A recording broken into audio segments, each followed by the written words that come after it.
Bueno, muchas gracias por participar, bienvenidos. Yo soy Guido Vitone, para los que no me conocen. Este tema es un tema bueno, que me ha interesado mucho a lo largo de mucho tiempo. Finalmente, ahora cuando se cumplían 120 años, y habiendo reunido más material, me puse a compilarlo y aparecieron un montón de otras cosas interesantes, como siempre ocurre. Eh, el año 1902 me parece significativo en la historia de Patagonia, por varias razones que vamos a ir viendo. Como siempre, hay un elemento en mis charlas de geografía, en este caso de viajes, entre la cordillera y la costa. Y bueno, además hay un gancho meteorológico, se podría decir, que a lo mejor es lo que hace que mucha gente también se haya interesado en participar, digamos, en participar de esa charla y ver de qué se trata esto de este invierno de 1902, que fue sin duda bastante especial en Patagonia Central. Bueno, como el foco de la charla es el año 1902 y Patagonia Central, tengo que hacer un poco de algunos antecedentes. Unos 5 años antes me voy, para tratar de entender cómo era la Patagonia Central en esos años. Por supuesto estaban los pueblos originarios.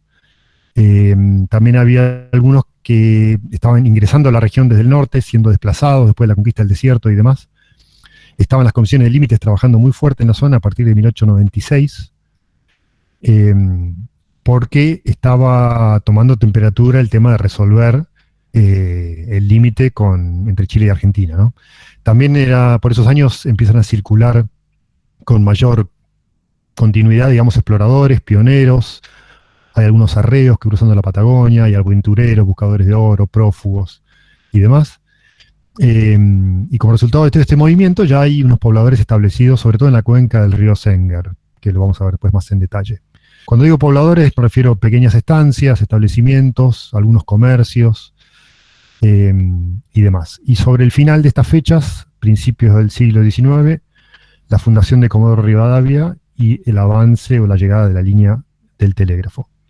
Bueno, eso como antecedente general. Ahora sí me voy bueno, perdón, como algo importante de estos antecedentes, en febrero de 1899 elegí esta cuestión del abrazo del estrecho, porque, como decía, estaba muy candente el tema de la resolución de los límites. Había un conflicto, de hecho, había una carrera armamentista, y se temió que no pudiera haber una resolución pacífica. Entonces, en un gesto simbólico, en febrero de 1899 se reúnen los presidentes Julio Argentino Roca y Errázuriz en el estrecho de Magallanes a bordo de un buque, y ahí bueno, intercambian cordialidades y demás. Como decía, fue algo como simbólico que dejó establecido por lo menos la intención de resolver las cosas de manera pacífica. Pero a la par hay que decir que había una carrera armamentista que tenía que ver sobre todo con fuerzas navales. Bueno, acá también hago un pequeño, si nos acercamos a esta foto, además de ver que estaban de moda los bigotes profusos y las barbas en punta, y si miramos en detalle, vemos que a la derecha de la foto, muy cerca de los presidentes, hay una persona que es nada menos que Martín Rivadavia. Y lo traigo acá porque esto es un poco también una charla que tiene que ver con el comienzo del pueblo, ahora ciudad de Comodoro Rivadavia. Martín Rivadavia estaba en la Armada, por supuesto, había ascendido al grado de Comodoro y había sido recientemente designado ministro de Marina. Así que tenía una función muy importante, muy cercana al presidente Roca. Lamentablemente, justo 2 años después de este momento, febrero de 1899, muere Martín Rivadavia por una serie de complicaciones después de un accidente doméstico. Parece que, una lesión en las costillas, una operación que no salió bien, y murió a los 48 años. Esto fue en 1901, y como su partida prematura fue más o menos coincidente justo antes de la fundación oficial de Comodoro Rivadavia, así fue como la ciudad portuaria del Golfo San Jorge tomó su nombre. Bueno, hecho esta digresión, ahora sí nos llegamos a marzo de 1902 y vamos a ver cómo fue esto de la recorrida del delegado del árbitro, porque en 1896 Argentina y Chile habían acordado que el arbitraje o la resolución del conflicto iba a estar definido por la decisión de la corona británica. Entonces, en marzo de 1902 se pone en marcha una recorrida de la persona designada como delegado del árbitro, que era el coronel inglés Thomas Holditch, cuya función en este viaje iba a ser de alguna manera ver en terreno los antecedentes que Argentina y Chile habían presentado a lo largo de los años anteriores, mapas y demás, y tratar de llegar a una línea de límite que fuera más o menos razonable y que de alguna manera dejara satisfechos tanto Argentina como Chile, que tenían posiciones bastante distintas, ¿no? O sea, Argentina pretendía llegar mucho más hacia el Pacífico, hacia el oeste, y Chile pretendía que el límite fuera por la divisoria de aguas y por lo tanto el límite pasaría mucho más al este. Bueno, esto ya lo traté en otra charla, si quieren lo pueden buscar. La cuestión es que se había organizado en dos secciones, digamos. La del norte, donde iban el mismísimo Holditch con Perito Moreno y con Stephen como representante de Argentina y Chile respectivamente, salió de Bariloche a principios de abril con el objetivo de culminar su recorrida en donde ahora está el pueblo de Perito Moreno, que en ese momento se conocía como Pariaike. Esta era la rama sur. Por cuestiones climáticas, que después vamos a ver, tuvieron que acortar ese recorrido y salir justo antes de entrar a Santa Cruz, ir directo a Comodoro Rivadavia, en lugar de llegar primero a Perito Moreno y seguir viajes desde ahí. Así que este fue el primer contratiempo, digamos, ¿no? Que después vamos a ver en detalle. Mientras la sección sur había partido más o menos en las mismas fechas de la zona de donde ahora es Torres del Paine, habían recorrido con el mismo objetivo distintos sectores de la cordillera, con unas vueltas, como ven ahí en el mapa, mucho más, como se diría, zigzagueantes, porque tenían como objetivo entrar a los lagos lo que es ahora el Parque Nacional Perito Moreno, navegarlos, hicieron una especie de aproximación al San Lorenzo, después tuvieron que hacer un gran rodeo para llegar a la zona de Paso Roballos y de vuelta hacia el este, para llegar hasta Perito Moreno. Y supuestamente encontrarse ahí con el otro grupo. Pero bueno, hubo demoras, hubo mal tiempo. Ya de entrada los dos grupos enfrentaron una especie de invierno anticipado, nevadas intermitentes, lluvia en general, y esto ocasionó demoras. En definitiva, bueno, todos llegaron a Comodoro Rivadavia. Ahora vamos a ver cómo fue este viaje. Bueno, vamos a analizar distintas fuentes, empezando por la de Holditch. Holditch escribió un libro poco anecdótico, pero bueno, es sus observaciones sobre su trabajo como delegado del árbitro. Este es un libro que llamativamente, que yo sepa, por lo menos en Argentina, no tiene una edición en español. Nunca fue traducido, hay algunas traducciones y una. La verdad que me sorprende, porque es un libro interesantísimo, que bueno, nos da la mirada de un extranjero que estaba recorriendo la Patagonia en ese momento, con una función muy importante, y está lleno de comentarios muy interesantes, algunos muy agudos, otros cómicos. La verdad que hay que decir que escribía bien, es un libro muy ameno. En algún momento me gustaría ocuparme de distintas partes del libro.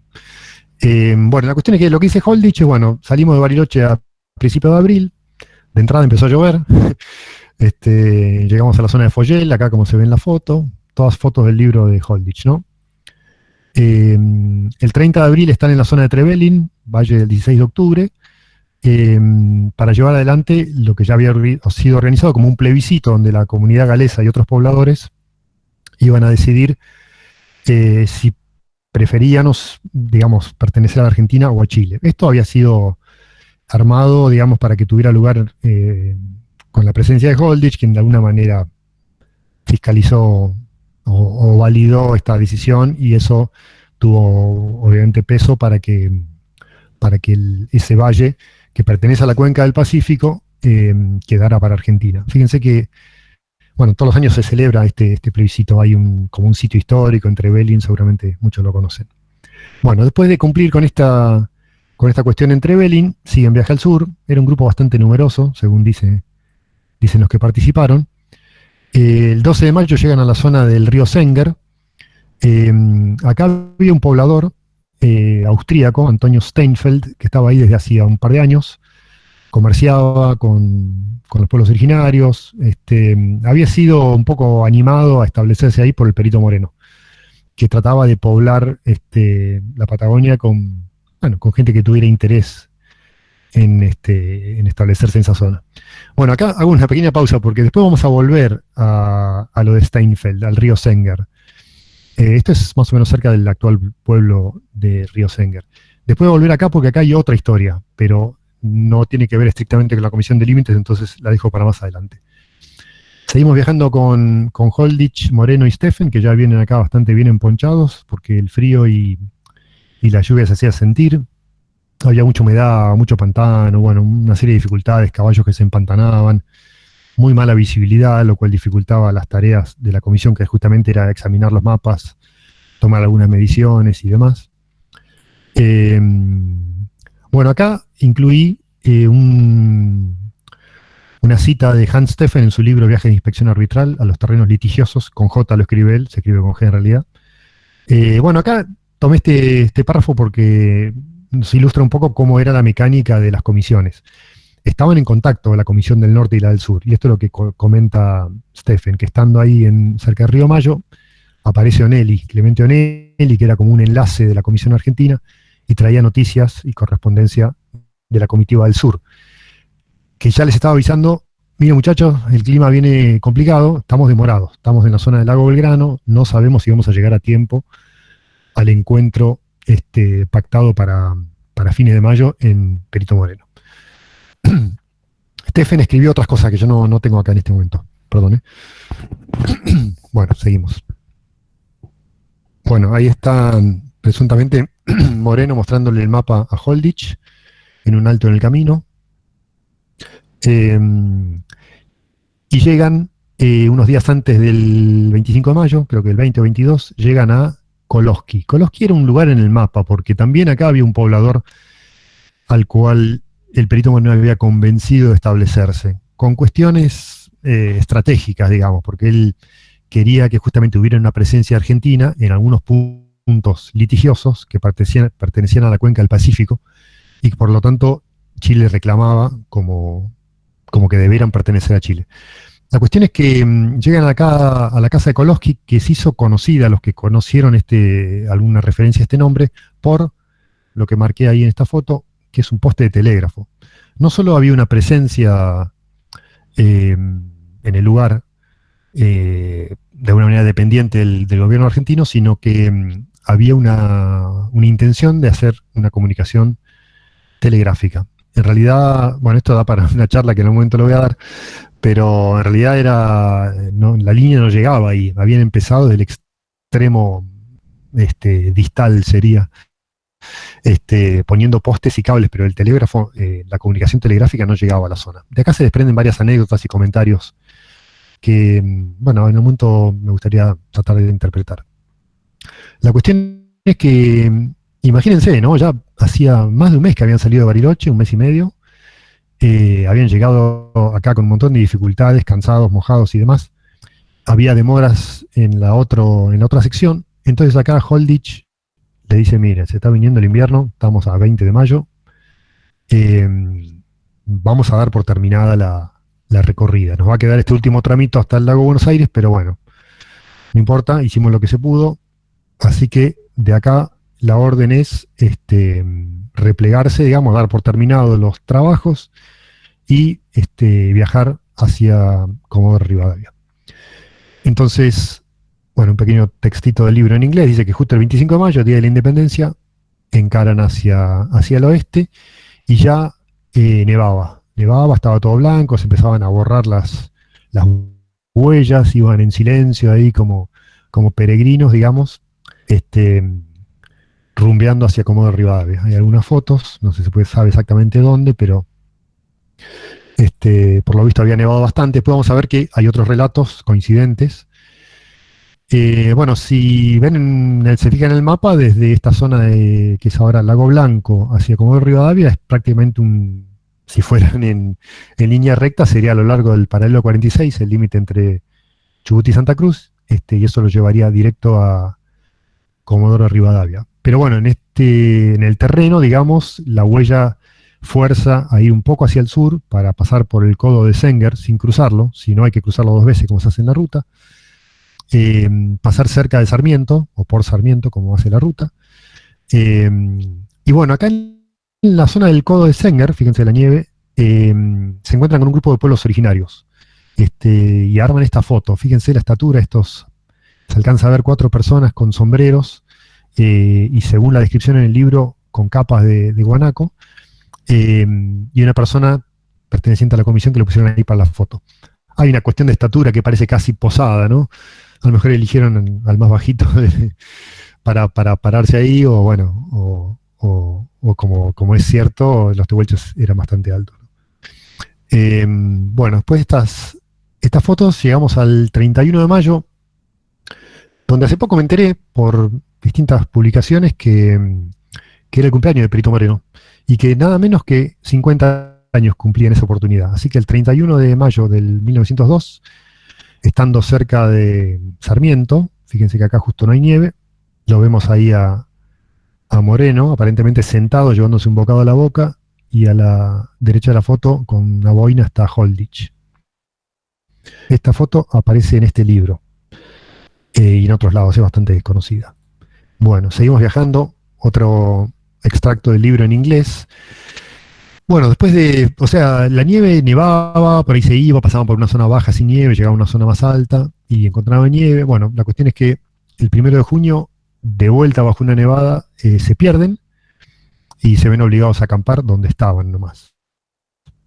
Al otro día llegan a la zona de Cerro Negro, que ahí sí llegaba el telégrafo.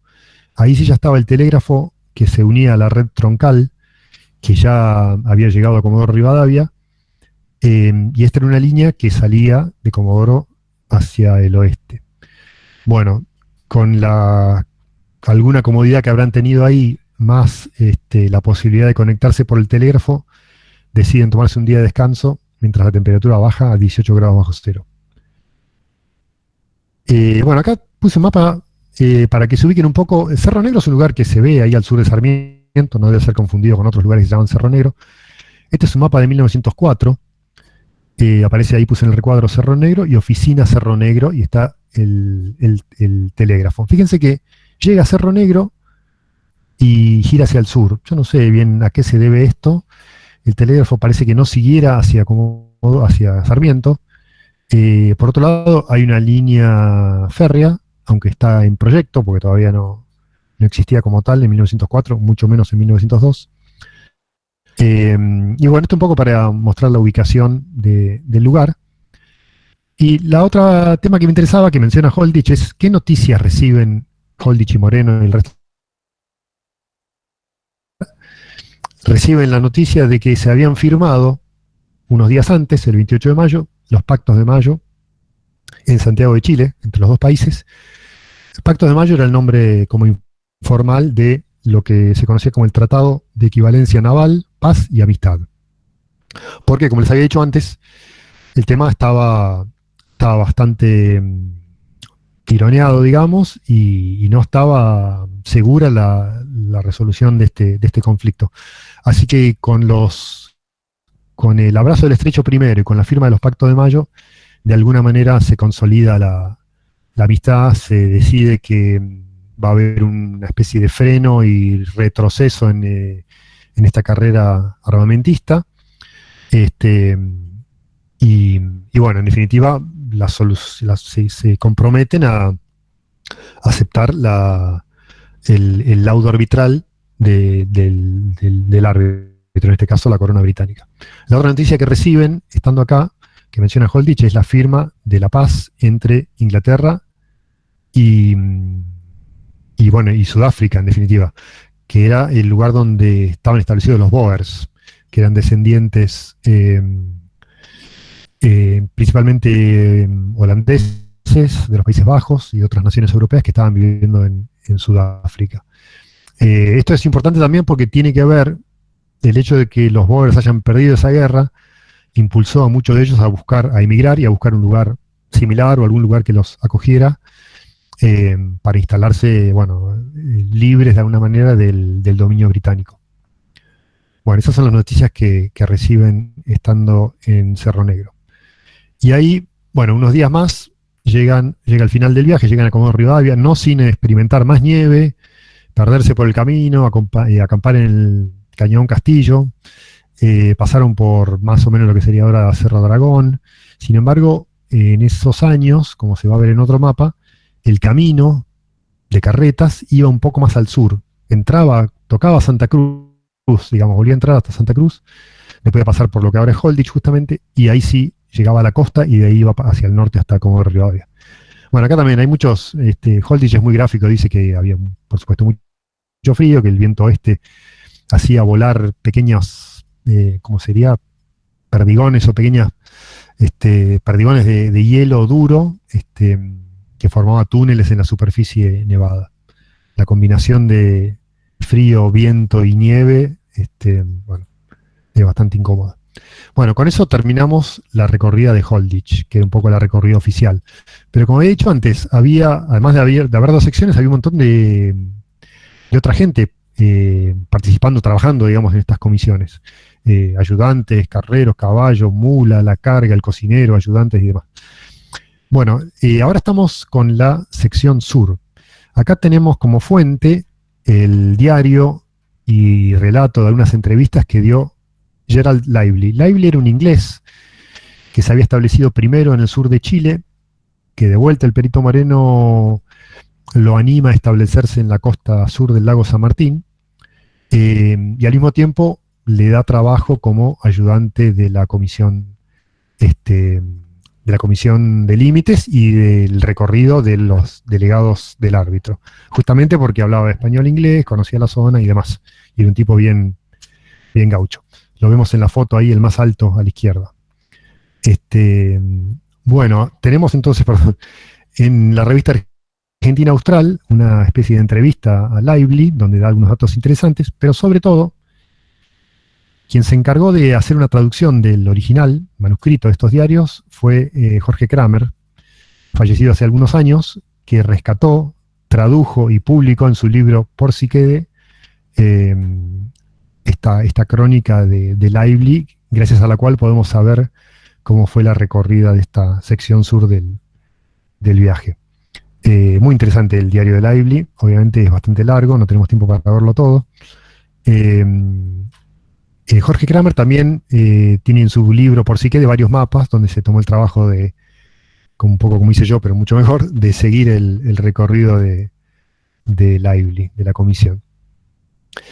Bueno, un punteo rápido de los hitos en este viaje, también con mal clima, y como dije antes, habían estado en el Parque Nacional Perito Moreno, hacen una aproximación a los glaciares del San Lorenzo, dan un gran rodeo para llegar a Paso Roballos, pasan varios días por ahí, tenían poca comida, tuvieron que cazar, demás. Finalmente, el 30 de mayo, llegan a Perito Moreno. Y siguen viaje rápidamente porque ya la orden, Holditch ya iba adelante de ellos camino a Comodoro. Deciden alcanzarlo, porque había unos oficiales también del ejército inglés, como representante de Holditch, y deciden alcanzarlo a Holditch, que iba unos días antes, y si bien le meten pata, no llegan porque encuentran nieve por el camino y demás. Bueno, Lively iba con ellos, ¿no? Y llegan a Comodoro finalmente el 12 de junio. Acá también, bueno, llegan con nieve, 30 centímetros de nieve en Comodoro, que es algo inusual, creo que pocas veces se ha dado. Sí, ahora estuvo nevando estos días y ya es algo de por sí que no ocurre muy seguido. Y bueno, llegan a Comodoro el 12 de junio.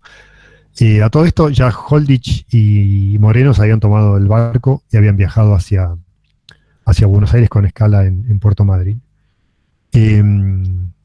Bueno, tenemos, las citas del diario Lively. Por supuesto, había nieve en La Pampa, como 6 pulgadas, eso es como 15 centímetros, muy frío, estaba nevando, paró, volvió a nevar.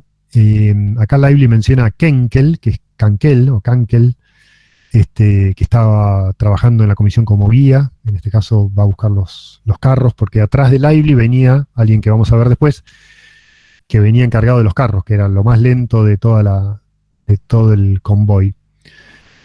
Bueno, como decía antes, el sábado 8 mejora el clima, después vuelve a nevar, los carros apenas se movían y llegan a pie a Comodoro Rivadavia, pues los caballos no dieron más. Bueno, llegamos ahora sí al tercer relato de un miembro de la Comisión de Límites, que es nada menos que Andreas Madsen. Los que son de Chaltén obviamente lo conocen muy bien. Madsen es una persona, bueno, muy interesante. En realidad es contratado por la Comisión de Límites, así es como llega a la zona de Chaltén, donde decide establecerse, después trae a su familia y demás. Pero bueno, estos son los primeros años de Madsen, cuando era muy joven y estaba trabajando con la Comisión de Límites. Entonces lo encontramos, en realidad él no estaba ni en la sección norte ni en la sección sur. Estaba cumpliendo otras funciones, lo mandaban de un lado para el otro, digamos que tenía una función medio logística. Y la historia de Madsen con respecto a su trabajo en 1902, fíjense cómo la coincidencia, ¿no? Dice, era la fiesta patria del 25 de mayo y nevaba copiosamente. Lo mismo que decía Holditch. Pero Madsen sale desde el lago Buenos Aires. Dice, habíamos levantado nuestro campamento en el lago Buenos Aires y íbamos con destino como de Rivadavia. Y también lo menciona Cankel, miren cómo lo escribe distinto. Bueno, Madsen, algunos no lo toman al pie de la letra. Me reservo mi opinión. Bueno, como todo, un hombre que le gustaba mucho escribir, escribió varios libros, escribía en varios idiomas, danés, inglés y español. Los libros fueron traducidos, publicados. Este es el mismo libro en sus 4 ediciones. Y bueno, en definitiva, muy, muy prolífico, una persona muy interesante. Vamos a las citas tomadas de una parte del libro donde que él pone como título Memorable Nevazón de 1902. Bueno, dice que en la orilla del río Senger nos vimos literalmente cubiertos de nieve y durante 4 días no pudimos movernos. Claro, pobre Madsen iba a cola de todo el mundo, iba atrás haciendo el trabajo más pesado, con las mulas de carga, con los carros y demás. Dice, los caballos tenían que avanzar con la cabeza muy levantada, pues la capa de nieve era profundísima.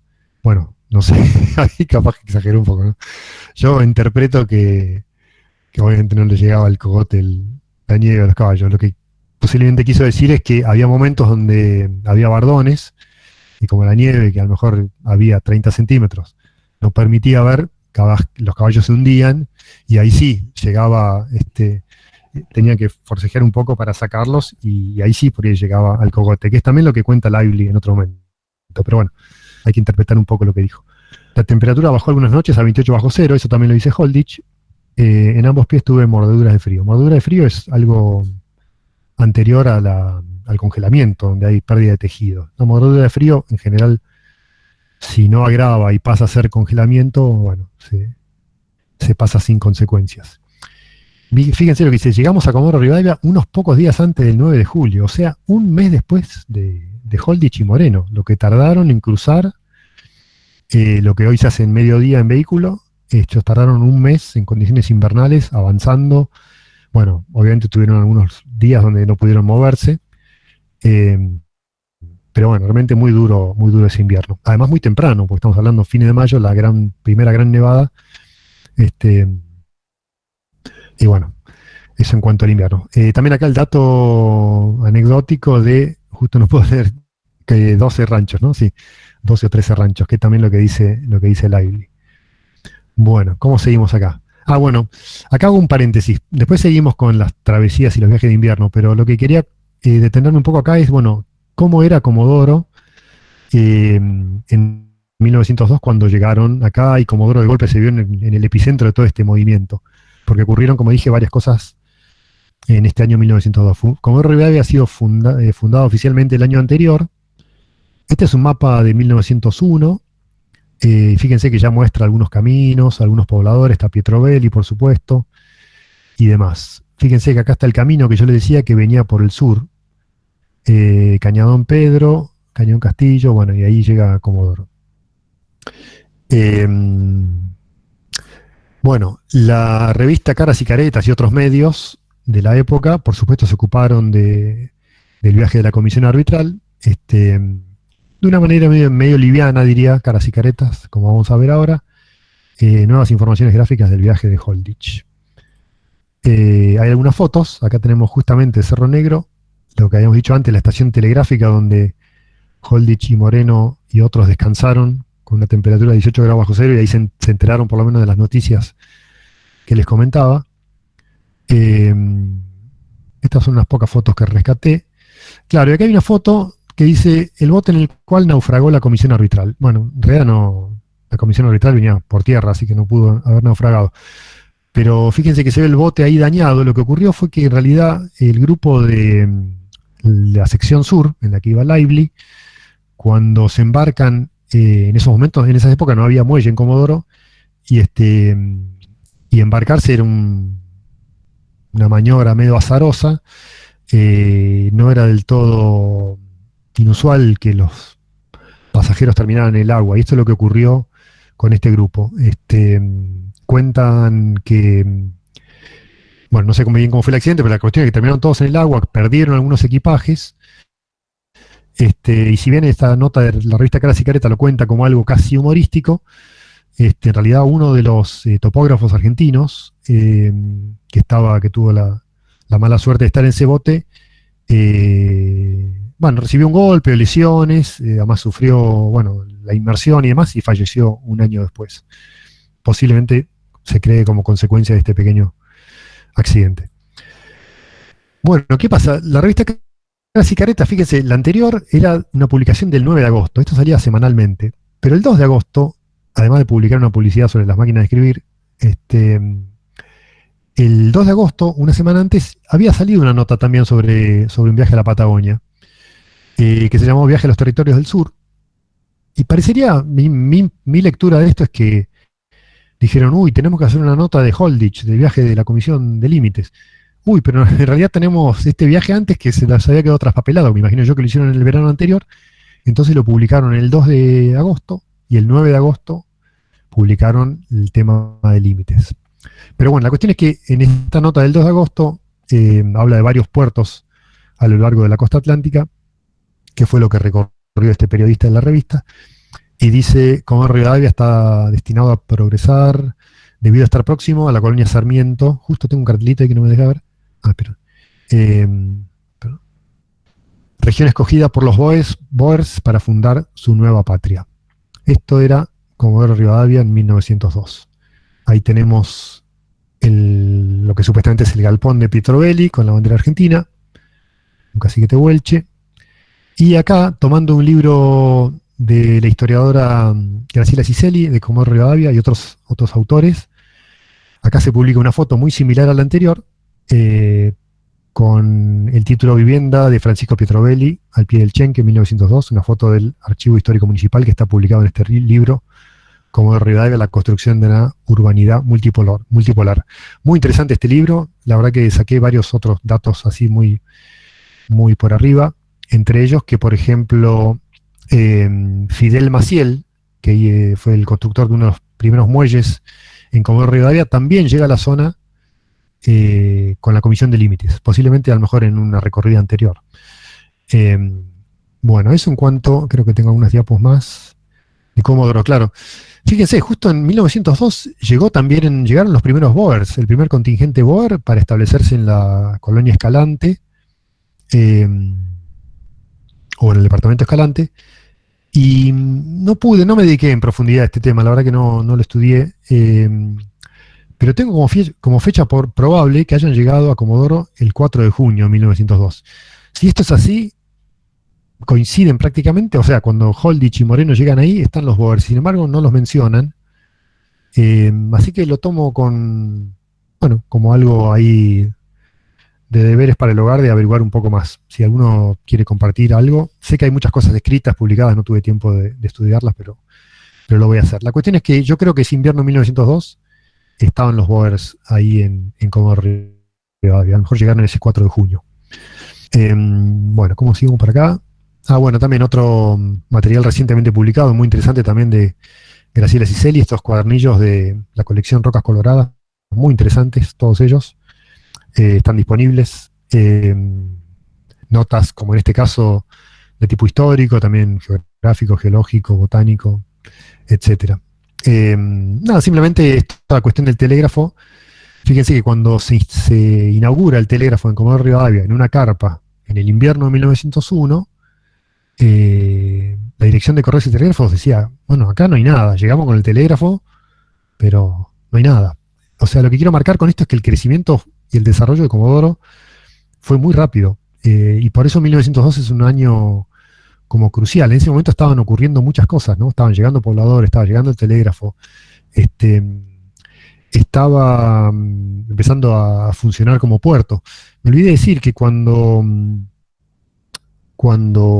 Roca va camino a Punta Arenas para el abrazo del estrecho, el barco se detiene en Bahía Blanca, eh, Puerto Santa Cruz, Río Gallegos. No se detienen como Rivadavia porque no había puerto, ni bueno, en ese momento no había tal vez ninguna razón para detenerse. Pero en ese viaje, eh, con todas estas cuestiones tan dinámicas que venía comentando, yo creo que ahí Roca se compromete, es el primer viaje de un presidente del ejercicio a la Patagonia, y se compromete a impulsar el telégrafo. O sea que en estos años realmente ocurrieron una serie de hechos que realmente encauzaron, por cuestiones un poco naturales, pero también por decisiones políticas, el desarrollo de lo que muy pocos años después ya iba a ser un importante puerto en el Golfo de San Jorge. Bueno, ¿cómo seguimos acá? Ah, bueno, perdón, un comentario más. Esto es la revista La Argentina Austral de 1958, con unos comentarios también de Comodoro en 1902, que según un inspector de escuelas era un villorrio con 30 habitantes. Habíamos dicho 12 casas, 13 casas, 30 habitantes en esa época. Bueno, ahora sí, volvemos a Steinfeld, volvemos al río Senger. ¿Por qué? Porque entre estos viajeros que andaban por ahí, nada que ver con la Comisión de Límites, aunque en realidad Oscar Lundquist había trabajado en la Comisión de Límites unos años antes, estaba como comisario en Sarmiento, bueno, se estaba transformando en un pequeño empresario y viajaba con una carreta cargada de mercadería, para instalar un comercio en la zona del río Genoa, lo que ahora es Gobernador Costa y José de San Martín. Y viajaba muy tranquilo, con buen clima, y en algún momento a fines de mayo llega al río Senger, orilla sur. eh, Steinfeld, Steinfeld estaba en la orilla norte, y decide dar un descanso ahí a sus animales, y después continuar la marcha. Bueno, ¿qué pasa? Era justo fines de mayo, nos sorprende una gran nevada. Este es el libro de él que publicó. Yo lo tengo en papel, acá saqué unas fotos. Dice: a mitad de camino nos sorprendió un temprano y muy crudo invierno. El invierno de 1902 quedará en el recuerdo. Comenzó a nevar y así siguió durante toda una semana. El manto de metro de espesor. Después de eso vino un deshielo y temperaturas bajísimas que congelaron el suelo, el manto de nieve y el río. Dice que el río estaba congelado, excepto un canal en su parte central. Claro, ellos estaban, aparentemente veían desde la otra orilla la casa de Steinfeld y le gritaban, pero no pasaba nada. Después resultó que Steinfeld estaba enfermo, estaba postrado, pero bueno, finalmente se recupera, aparece, y empiezan a intercambiar alimentos, porque Lundqvist tenía bastante alimentos, eh, no perecederos, pero no tenía carne, y Steinfeld al revés. Entonces empiezan a hacer un intercambio con un lazo, empiezan a tirar cosas por arriba del hielo, una pequeña balsa improvisada, y así empiezan a hacer un intercambio, un comercio de cosas para pasar el invierno. Y bueno, el relato de Lundqvist es re interesante porque describe cómo los animales morían a montones, guanacos, los avestruces ya no huían, los podían cazar con la mano prácticamente. Por supuesto, caballos, vacas y demás, también murieron. Un invierno durísimo. Bueno, acá volvemos a Comodoro Rivadavia, donde había llegado Lively, dijimos, a mediados de junio. ¿Qué pasa? Lively llegó hasta ahí.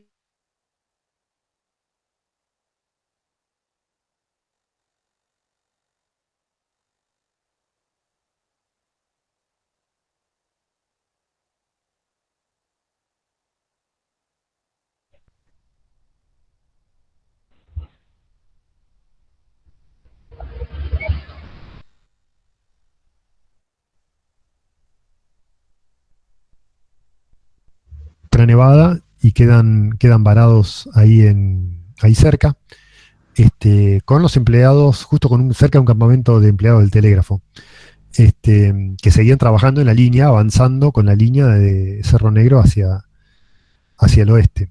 Bueno, acá intercambian un par de cosas. Cuenta Lively que los empleados del telégrafo no eran muy gauchos y que se les habían perdido los caballos y que no sabían manejar unas ovejas que tenían. Bueno, en definitiva, hay una pequeña simbiosis ahí. Lively los ayuda un poco, y a cambio de eso recibe algunos víveres y demás. Avanzan muy lentamente, llegan el 25 de julio, fíjense el tiempo que tardan en llegar hasta Sarmiento. Encuentran más gente del telégrafo ahí en Cerro Negro. Y recién el 6 de agosto llegan a un lugar que se llama Gench o algo así, según distintas formas de escribirlo. Esto es ya cerca, lo vamos a ver en un mapa, cerca del límite con Santa Cruz. Era el camino habitual. Ahí pasó Musters, pasó Moyano, todos pasaban por ahí porque era un lugar también, una lagunita. No está muy lejos de la Ruta 40. Y era uno de los campamentos para llegar, para moverse en la ruta sur-norte, de Perito Moreno para arriba. Fíjense de que de ahí, que normalmente son 2 o 3 días, serían 2 o 3 días para llegar a Perito Moreno, ellos tardan más de 22 días. Porque esto fue lo más dramático del viaje. Ahí el invierno, bueno, para empezar, el invierno crudísimo, se les morían los caballos por el camino y demás. Creo que acá incluía unas citas del libro. Perdón, está medio chiquito, pero bueno, dice, nos metimos otra vez en la nieve, se extendía por delante hasta donde alcanzaba la vista, espesor promedio de 12 pulgadas, había huecos donde mucho más, se metían los caballos, costaba sacarlos, había una costra de hielo que no soportaba el peso y se caían, bueno, el borde de hielo lastimaba a los caballos, bueno, en definitiva, durísimo. A veces se acostaban sin comer y sin hacer fuego, mojados, a la mañana nevaba, y así, agónicamente, con caballos que se les iban muriendo por el camino, tienen que avanzar porque no les queda otra. Bueno, acá, esto es, como a mí me gusta el tema de los mapas y encontré este mapa topográfico, que espero puedan comprender.